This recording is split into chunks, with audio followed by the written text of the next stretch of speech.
This is Ray. This is Andy. And this is FDS NFL. Week 1 edition. Brought to you as always by Moosehead Light. If you need a beer, like I'm going to need multiple ones during this episode, make it a Moose Light. Why?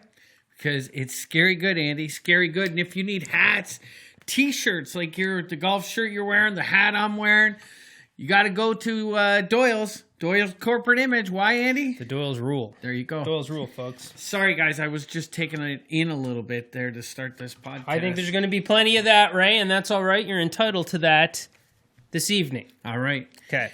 What a week 1 it was, Andy. It was a crazy week 1. I know for me, I had my brothers, I had my family over here watching the game with us. We had the amplifier on the deck pre-game. We had tunes cranking. We were playing the cornhole game. Yeah. Andy got me a Bills cornhole set for my birthday. It was a huge hit. Awesome. Huge hit. And just so you know, yeah. Jeannie B is the current rating champion of cornhole in the backyard at the Dunn's residence. I have only one follow-up question. That part doesn't surprise me, but which of the 3 Dunn brothers was the best?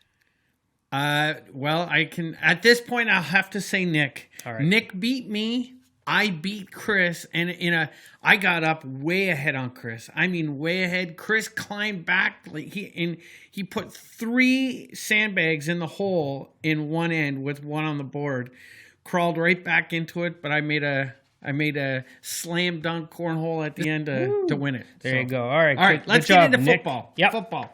All right, so we are going to kick off with our game reviews. We are going to review the Bills game real quick, the Browns game real quick, and then we're going to get into the New England Patriots and the Pittsburgh Steelers game. Yes, sir. Yep.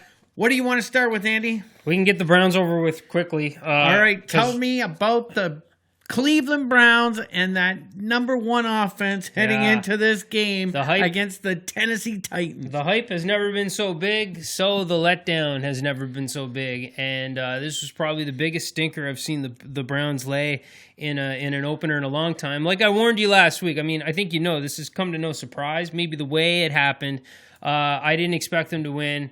And they still have only won 1 time in an opening game since 1999, and this one was rough. The Browns shot themselves in the foot early and often, and instead of responding to that and rallying together, they just decided to continue to shoot themselves in the feet more and more. By the second quarter, our left tackle had gotten himself ejected from the game for kicking a player in the head, kicking a tight end in the head. So in comes our backup left tackle, who very promptly gets injured and is now out at this point, and I think we need to replace him. Before you know it, our right tackle's trying to play left tackle. Somebody I've never heard of in my life is playing right tackle. Baker took a bad hit in the end zone on a safety on the wrist, which heavily taped after the game. His throwing wrist was bothering him the entire game. Thankfully, the X-rays are okay. It was just a disaster all the way around, Ray. All I can do and all I've been doing, I'm going to try to talk about it a little bit here now because this is a podcast. It's a podcast. But I've been channeling... This is your therapy session. I've been channeling... Get it out. I've been channeling my inner Belichick for the last couple of days, just basically going, on to New York. It's just on to New York. So it was a disaster. I think this splash of cold water in their face is probably good. I mean, in the end, I guess this is better than the fan base. Sure, there are some members of the fan base that definitely needed this as well. And we'll see how they respond. It's going to be, again, the big question mark has always been offensive line and Freddie Kitchens, first-time head coach. Well, both were a complete disaster in week 1. So I did a video last year, Andy, where I talked about, and I used the Madden ratings to show how strong that Cleveland line was versus the Buffalo Bills last year. Yeah.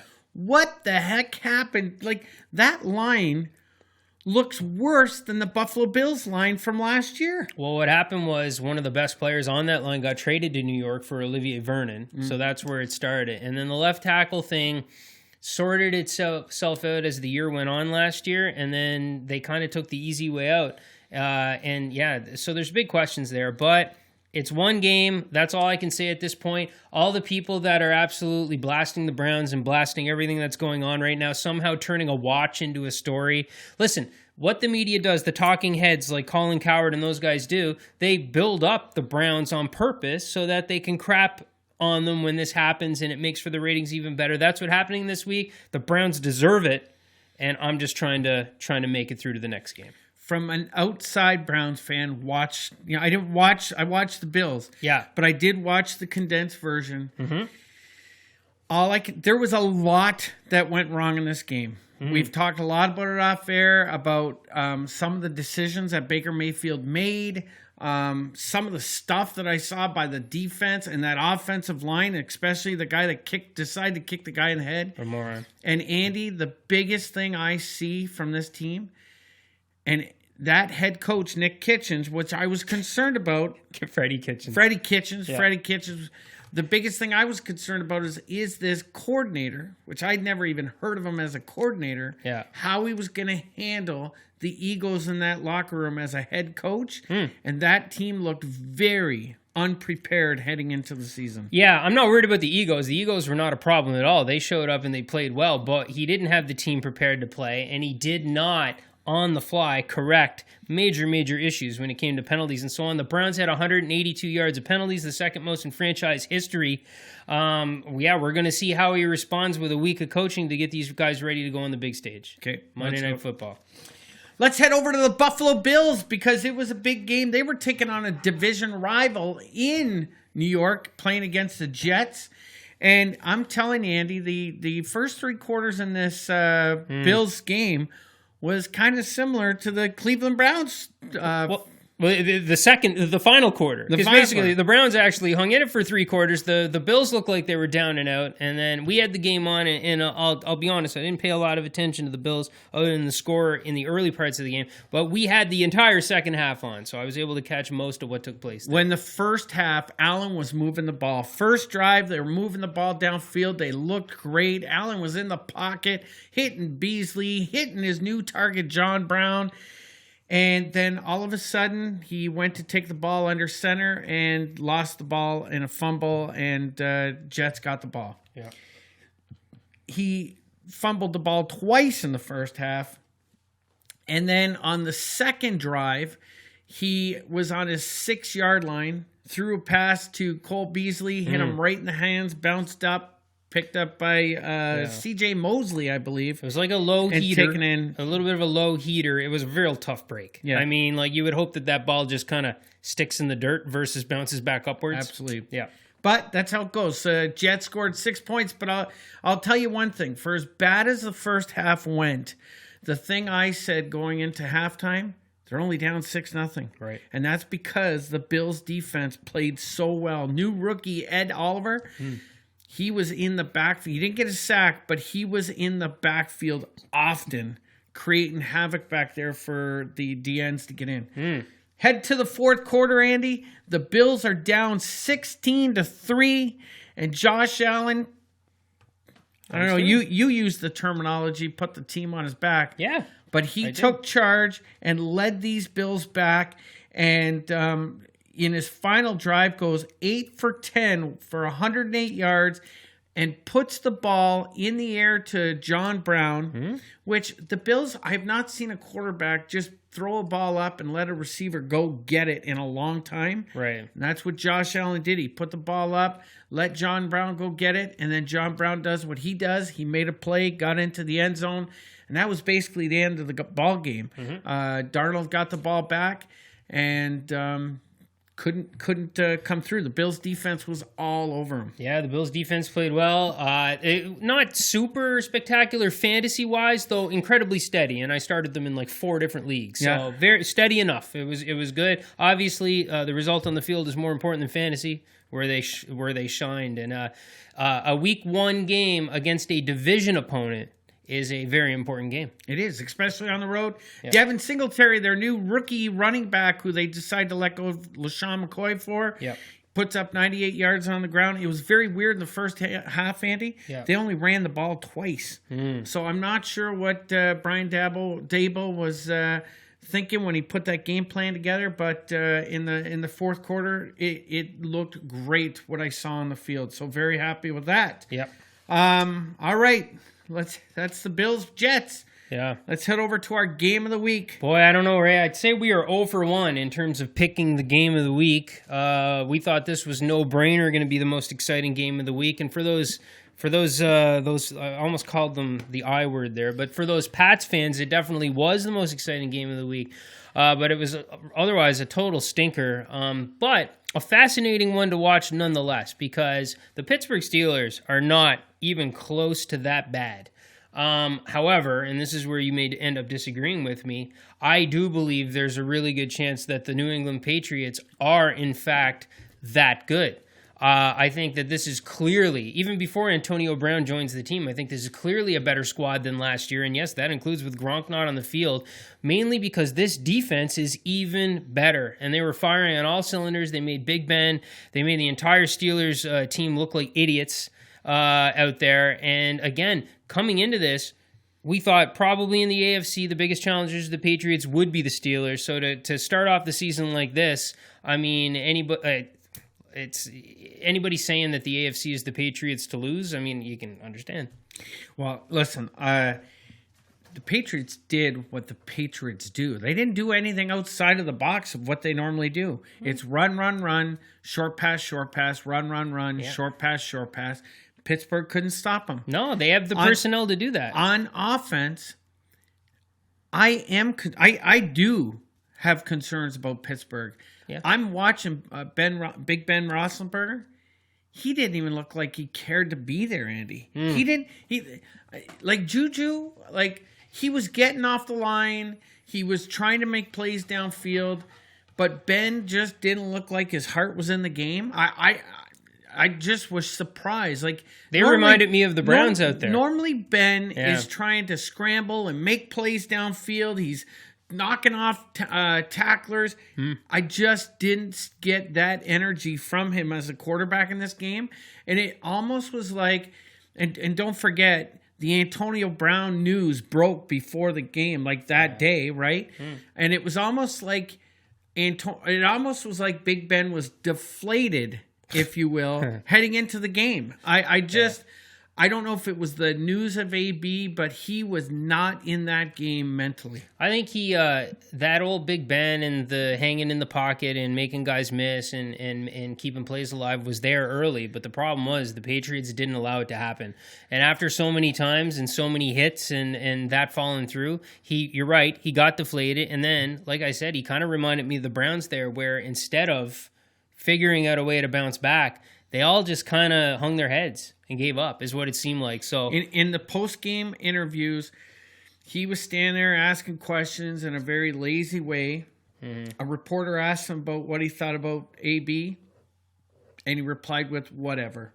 It's good. It's a good reply. Anyways, it's a good reply, actually. I am concerned about what the Steelers are going to be able to do in the AFC North this year. That's for sure. All right. We're moving on, Andy. We got to keep this show moving. Okay. We're now off to one of our favorite segments. And again, I don't have the sound or something happened with my tablet. I'll do the sound for you. I'll do the sound. Go. It's what the... There you go. That was better than last week. That was better than your horn last week. Yep. All right. Who wants to go first? I'll go first because mine's nice and quick. All of my WTFs could be used up on the Browns game. I'm absolutely disgusted this week. Had a real tough time, so I decided to take a lighter approach to this whole thing. And my WTF is Cam Newton and the post-game attire. Now listen, you are welcome to express yourself however you want and dress however you want, arriving to the game and especially after the game. But it's looking almost like he's trying to push it further and further and further and further each and every time, somehow thinking maybe that outfit is going to distract all the reporters from the outcome of the game. And I think maybe Cam needs to take a slightly different approach to this. He needs to pack a winning outfit, which can be as outlandish as possible, whatever he wants. It can definitely be the barbed wire weird hat. I don't even know what to call that. To say. But if you lose, Cam, just pack something normal. Go there, face the music, get it over with faster. I don't know what it is you're trying to do with this. It's definitely not helping. Though I hope it's helping you, and that's really all I got, Ray. I don't want to. It's embarrassing. I'll tell you right now, it's embarrassing. And if I'm a member of that team, I'm looking at my quarterback going, "What an idiot! What an idiot that this is my leader." Yeah. Anyways, there you go. Andy, am going to talk about the Antonio Brown drama situation. Sure. Okay, because what a joke Antonio Brown situation was. Okay. All right, he finally, gets together. Gruden talks to him. He goes in front of his team, makes a heartfelt apology. He goes from being suspended for a game to possibly starting Monday Night Football. Then the next day, news came out that they were going to hold back, or they were going to fine him $200,000 for his conduct. For his conduct and void his guarantees. And of course, Antonio Brown goes to Instagram, makes a big debacle, makes a big video about that, and asks to be released. And the Raiders gave him his release. They did. And the second I found out he was released, I turned to Jeannie B, and she says, "Well, where's he gonna go?" I said, "I got 2 words for you. Bill Belichick." Oh yeah. God damn it, Bill Belichick. That's what everybody was saying. Me too. Me and it was the same thing. Like I forget if it was Mike I was talking to, but right away it's the Patriots. It pisses me off. So and what pisses me off, Andy, is all these Patriots fans on social media. Antonio Brown, he'd never fit New England. They would never let him in New England. They'd never let him in New England. Yeah. Right? Chris Burke, Mike Fougier, John Gould, you guys know who you are. And now you're all friggin' huge Antonio Brown supporters, bragging that they got the best receiving core in the NFL, blah, blah, blah. I can't take it. Listen, Ray, these guys are fans of winning. They're not fans of the Patriots. So, of course, all of a sudden, this guy's a Patriot. They're a huge fan of him. Same thing. Listen, when Tom Brady's gone and the Patriots suck, you're not going to hear from these guys. No, they'll all be... I used to say Cleveland Browns fans. Now I don't know. Yeah, who knows? Right. Yeah, who knows at this point? The only thing is this, Andy. This is my last final. The Kansas City Chiefs, they released Kareem Hunt and watched Hunt go to you guys with the Browns. Yeah. I don't understand why these NFL teams say, no, we're not giving in to you. You came here in a trade. We gave up a 3rd and a 7th round pick for you. Yeah. You're not getting your release. You're suspended. Right. And keep him on suspension until the day he comes back begging to play because he needs money again. Well, I think the suspension would have triggered something in his contract where if he did come back, all the money that was remaining or something was going to be guaranteed. I read a big analysis of the entire discussion, and I think at the end of the day, Ray, a 3rd and 5th round pick was worth giving up to get him out of there, both financially and from a locker room standpoint. So what I thought was a little weird is that it was confirmed that the Patriots were one of the teams interested in trading with the Steelers for Antonio Brown, and the Steelers said, there's no way that we're going to send him to our AFC rival. I know. So I think it's just a little too cute and worked out a little too nice, especially when AB apologizes, coach calls him, says you're going to play, everything seems like it's okay, and then all of a sudden maybe he heard from somebody else that hey, if you get out of there, you got a place to go right away. You're going right to TB12's house and going to be sleeping in the guest room. It happened a little cute. Well, here's the thing. It came out, I read this morning, I believe it was, but Antonio Brown was on Instagram when he was on the phone with John Gruden in a conversation. He recorded himself and played himself talking to John Gruden on the phone on Instagram. Yeah. In California, apparently there's a law that you can't record and play somebody's voice without their knowledge of doing so. Yeah. It does come with a 1-year jail sentence and a fine of $12,000. If I'm Gruden, I'm calling the local authorities. Yeah. Please, Gruden, call the local authorities. Please. Yeah. All right, there you go. Okay. Let's move on. Some odds and ends. Okay. Andy, Nick Foles. I mean, God, I love Nick Foles. I love Nick Foles. Anyways, Nick Foles in his first start for the Jaguars, he's out 8 weeks on a hit from Chris Jones, broke his collarbone. Yeah. When I watch the hit, Andy, to me it looks like he drives that shoulder right into that quarterback, which is now against the rules. It's another Tom Brady rule. Yeah. But there was no flag on the play, and even if there was a flag on the play, it doesn't help the fact that Nick Foles is out for 8 weeks, and he's eligible to return for Week 11. Yeah. It's a sad start for Nick Foles and the Jaguars. It doesn't work out for this guy anywhere but in Philadelphia. I mean, anywhere else he's been in his career, it's been a disaster, and anytime he's in Philadelphia, magic happens. So I feel bad for him. I feel bad a little bit for Jags fans if they exist, just because, you thought this was going to right the ship. It sucks, and the Jags have traded for Josh Dobbs, the number 3 quarterback in Pittsburgh. So obviously the outlook is not. I can't even think of the name of the kid that came into play for Nick Foles. Yeah. I can't even think of his name. I can't even tell you. Yeah.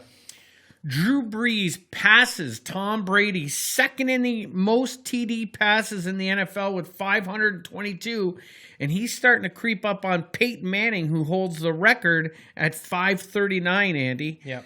Drew Brees, you look at the last 2 years, the debacles they've had with trying to get to the Super Bowl. Yeah. This guy is definitely a better quarterback than Tom Brady, would you say? No, I can't say that. And I think at the end of the day, I have no choice but to use, and I hate to do this, Ray, because, I'm not a big fan of them either. But I will have to respond to that the same way that a Patriots fan would respond to, and that is touchdown passes are one thing, Super Bowl rings are another.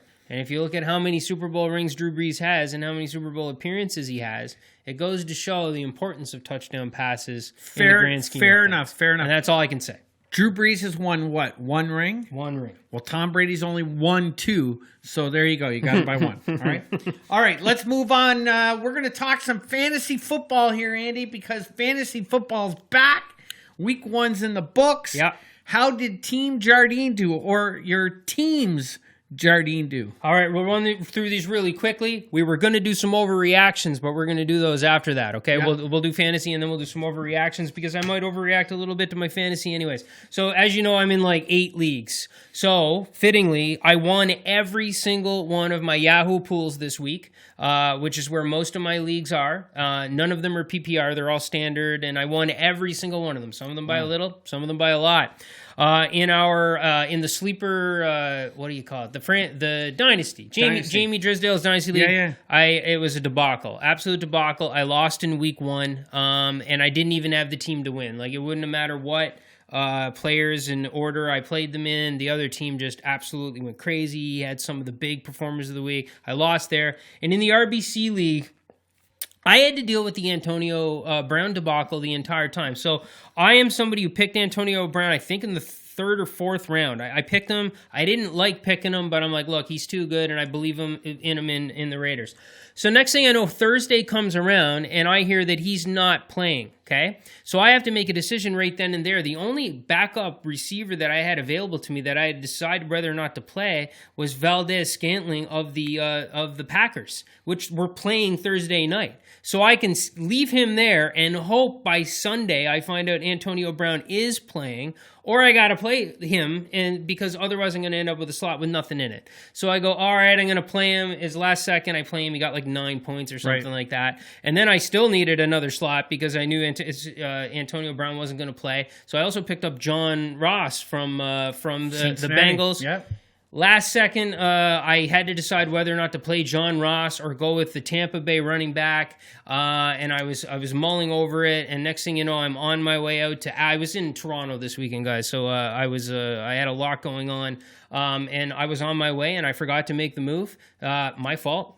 Terrible excuse. John Ross had like 32, 34 fantasy points, and the Tampa Bay running back I played ended up with 6. Baker Mayfield absolutely did nothing for me. We already talked about that, and that was enough for me to lose. So I lost 138.5 to 115.8. And it's only week 1. Like the Browns, I never win week 1, so we'll see what happens. I have 2 leagues this year. I've got my regular ITRZ league, Boonestown Jackals, Shannon Smith, who I was playing against. I ended up beating him 140 to 136. he needed 28 points. He had Drew Brees last night, and he came up just shy of beating me. It was a close. You must have been scared. I was a little nervous, but I'm telling you, I had a really good draft in both leagues this year.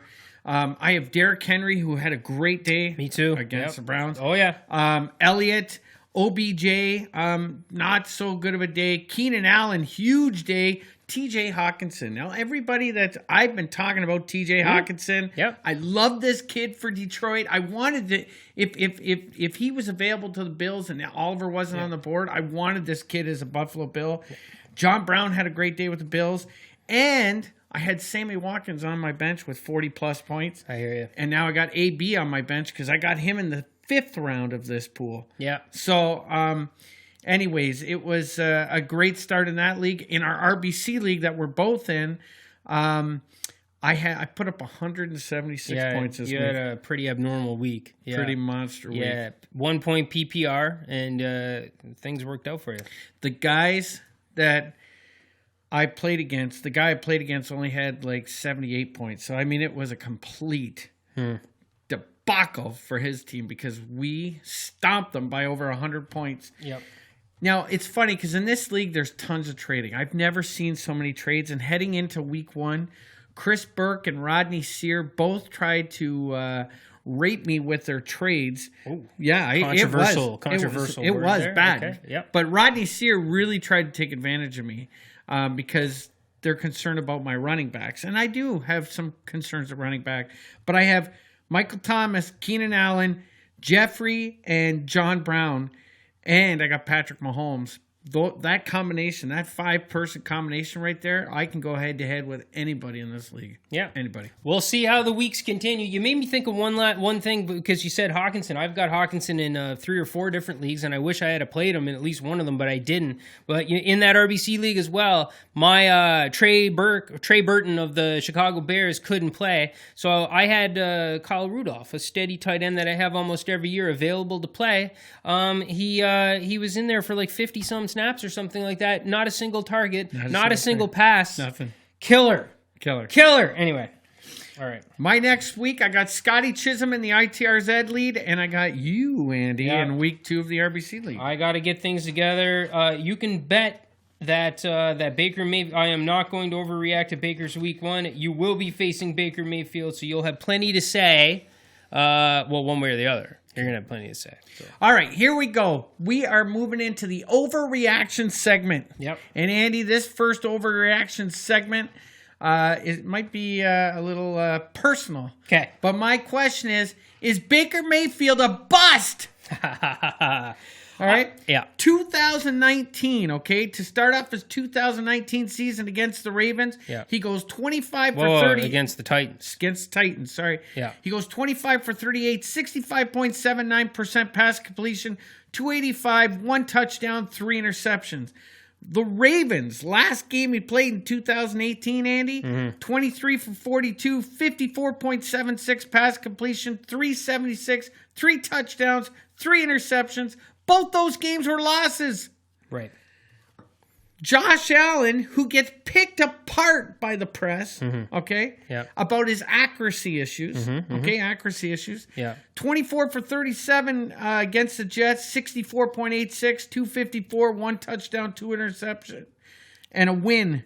Miami of 2018, his last game, 17 for 26, 65-38, 224, 3 touchdowns, 1 interception, and a win. Okay. In the last 2 games for Baker, losses. Okay. Last 2 games for Allen, wins. Is Baker a bust? Yeah, I think that, well, obviously an overreaction, but what's that statement you made to me earlier? What do you say about Baker? Oh, big games. Yeah. Last year against the Ravens, that was a big game, division rival. I believe you were trying to say, keep going. Yeah, I am. Division rival. And then home opener to kick off this season.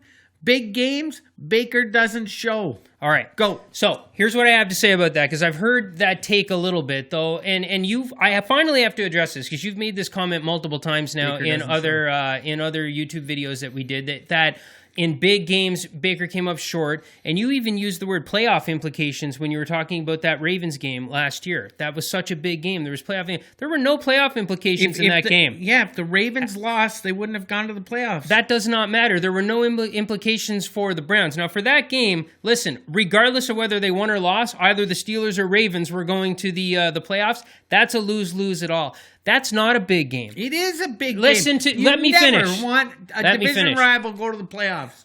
Baker Mayfield has been nothing but huge in the 4 biggest games of his entire career. And I'll tell you what those games are. Okay. The first, one of the biggest games of his career, Game 3 last year. Down 14-0 when Tyrod Taylor goes out of the game. He gets put on stage in prime time for his first ever game of his entire career, down 14 points, and he wins the game. That is coming up big in a big game. The next 3 biggest games of Baker's entire career, weeks 14, 15, and 16 last year. Going into week 14, Ray, the Browns were still in the hunt. Everybody laughed when they saw it because they needed to win out and they needed some help, similar to when the Bills won. Right. Yeah. All right. In week 14, they faced Carolina in a must-win to keep this in the hunt alive. Win. Week 15, Denver. Saturday night game, big stage, have to win to keep their hopes alive, win. Week 16, still in the hunt, need to win, need some help elsewhere, but need to win to keep this alive, win. Unfortunately, another team that they needed to lose to keep that alive didn't happen in Week 16. So going into Week 17, the Browns had nothing to gain. If they won that game, basically the Steelers were going to the playoffs instead of the Ravens. That sucks, man. I'm not sure which one of those two I prefer, and they would have just got a crappier draft pick. That last game of the season last year was not a big game compared to these other ones. And the season opener against a non-division foe, Ray, there's a very easy mathematical argument that I can make that the season opener is the absolute least important game of the entire season because it has the lowest impact on your win percentage if you lose it. So, Baker Mayfield, biggest games of his entire career so far, he's done nothing but win. Josh Allen hasn't actually played a big game yet. Hasn't played a big game. He's never been in playoff contention and had to win, so we'll see what happens. Well, when he finally does. Neither's Baker at this point, but let's see what happens down the road if Baker can get his team to the playoffs. Let's see what happens. All right, do we have another one? Next topic. More overreaction? More overreaction. Okay. The New England Patriots are your 2019-2020 Super Bowl champions. You know what, Ray? It's hard for me to call this a reaction or an overreaction at this point. Now, I get calling it right here, right now, guaranteeing they're going to make or win the Super Bowl, maybe a little bit of a stretch, but not crazy. Saying they're going to make the Super Bowl, I can totally understand how everybody, not just Patriots fans, are saying that right now. And I think I said it earlier, so I'll keep it short. That is a better team than last year's team that won the Super Bowl.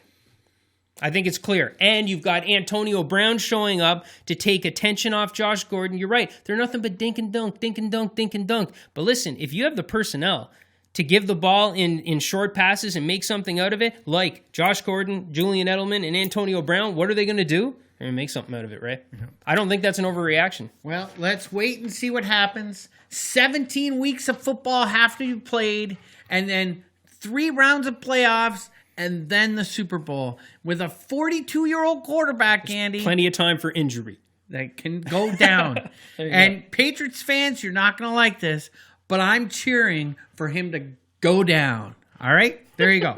Andy, let's do our pick'ems, choose our game of the week, and let's get out of here because we're running tight for time. Quick recap of last week. I went 5-0 in my picks, including nailing my upset. I picked your Buffalo Bills to get the upset on the road. The Jets were favored by a touchdown. I feel like that qualifies as an upset. 5-0. Ray, you went 4-1. You went safe picks for your no-brainers like me, and then you decided you were gonna bet on what you wish would happen versus what, well, maybe you did think it was going to happen. No, you missed. It was a wish. It was a wish. I was hoping they'd knock him off. It didn't happen. Right. Pittsburgh didn't show. 4-1. All right. So, again, pick your 5 games, 1 an upset. Let's hear it. I'm taking the Bills over the Giants. Okay. The Chiefs over the Raiders. the 49ers over the Bengals, which should be a good game. I've got the Ravens to beat the Cardinals at home. And my upset for the week, Andy, is the Lions beating the Chargers. That's an interesting one. I thought about that one myself. All right, I'm going to go, again, we have some similar picks. I'm going Ravens over Cardinals. I'm going Texans over Jags. No idea what's going to happen there, but I think obviously the Jags are in some trouble.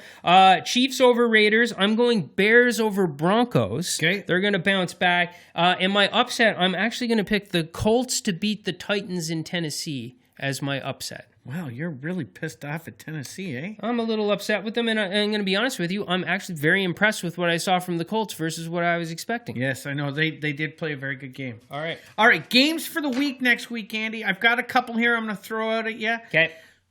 The NFC Championship rematch. Yes. The game that came down to no call and Rams going off to the Super Bowl, the Saints and the Rams. How could that game not be mentioned? Right. And number 2 is the Chiefs going into the Raiders. Okay. And taking on Gruden and the Oakland Raiders, who won on Monday night, I was glad to see the Raiders win that ball That was game. great, though. We're both calling them to lose this game. My 2 that I'm going to nominate, one's the same as yours, the no-brainer, Saints and Rams, and the other one that I made note of is the Vikings and the Packers, because the Packers won their first game over the Bears in very non-Packer-like fashion, and I don't think we saw the real Vikings team. So those are the 2 options. The overlap is clear. Saints and Rams. Saints and Rams. It's got to be the Saints and Rams. Got to be Saints and Rams. All right, guys.